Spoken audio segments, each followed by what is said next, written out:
तो भाई थाने एक निर्जला एकादशी की कहानी सुनाऊँ तो प्लीज़ पूरी सुनियो और आगे भी शेयर करियो। तो सुनो भाई। तो ये निर्जला एकादशी न भाई भीमसेनी एकादशी भी कहे और इसके नाम दो हैं, निर्जला एकादशी और भीमसेनी एकादशी, क्योंकि इसे भगवान वेद व्यास जी ने भीमसेन को धारण करने के लिए बोला था। और शास्त्रों के अनुसार इस कथा को सुनने से लंबी आयु और मोक्ष की प्राप्ति होती है। और इस दिन चोरी जारी झूठ कपट मोह माया सब त्याग कर भगवान विष्णु का ही ध्यान करना चाहिए, और या फिर ओम नमो भगवते वासुदेवाय मंत्र का जाप करना चाहिए। और जो भी इस दिन व्रत करता है उसे मोक्ष की प्राप्ति अवश्य होती है। और इस दिन अन्न फल और दान की विशेष महत्वता है, तो इस दिन हमें दान जरूर देना चाहिए कुछ ना कुछ। और एकादशी का व्रत 31 मई को किया जाएगा। एकादशी 30 को ही शुरू हो जाएगी पर व्रत 31 मई को किया जाएगा। तो कहानी इस प्रकार है, सुनो भाई। एक समय की बात है, भगवान वेद व्यास जी से भीमसेन ने कहा कि मेरे परिवार के सारे ही एकादशी का उपवास करते हैं। युधिष्ठिर, अर्जुन, नकुल, सहदेव और माता कुंती भी करती है, और मुझ में यह कार्य करने की क्षमता नहीं है। वो मुझे भी बोलते हैं कि तुम भी ये उपवास जरूर किया करो, और मैं भूख बर्दाश्त नहीं कर सकता। मैं दान देकर वासुदेव भगवान की अर्चना करके उन्हें प्रसन्न कर लूँगा। बिना व्रत किए जिस तरह से हो सके मुझे एकादशी व्रत का फल बताइए।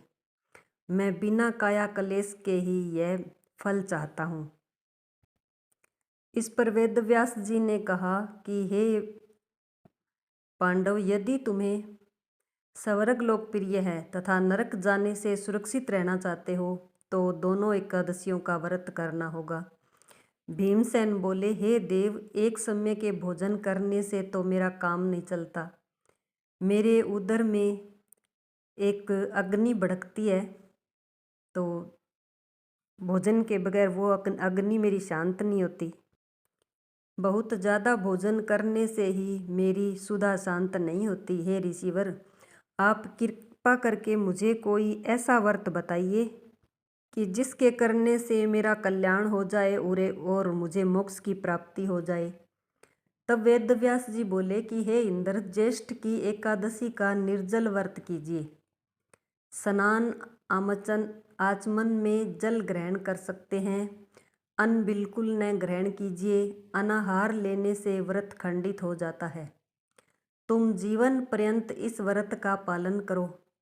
इससे तुम्हारे पूर्वकृत समस्त एकादशियों के अन्न खाने का पाप समूल विनिष्ट हो जाएगा।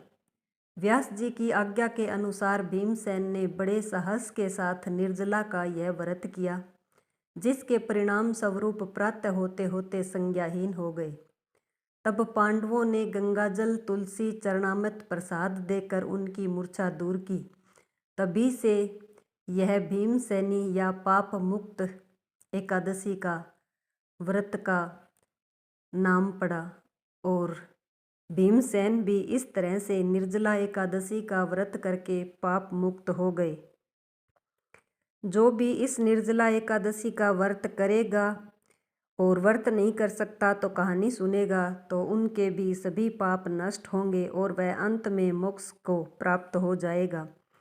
तो प्लीज़ ये कहानी आगे सबसे शेयर करें, जितना हो सके सब में शेयर करना। और आपसे हाथ जोड़कर विनती है कि ये कहानी प्लीज़ आप सब लोग जो भी घर में सदस्य हैं ये कहानी ज़रूर सुनना।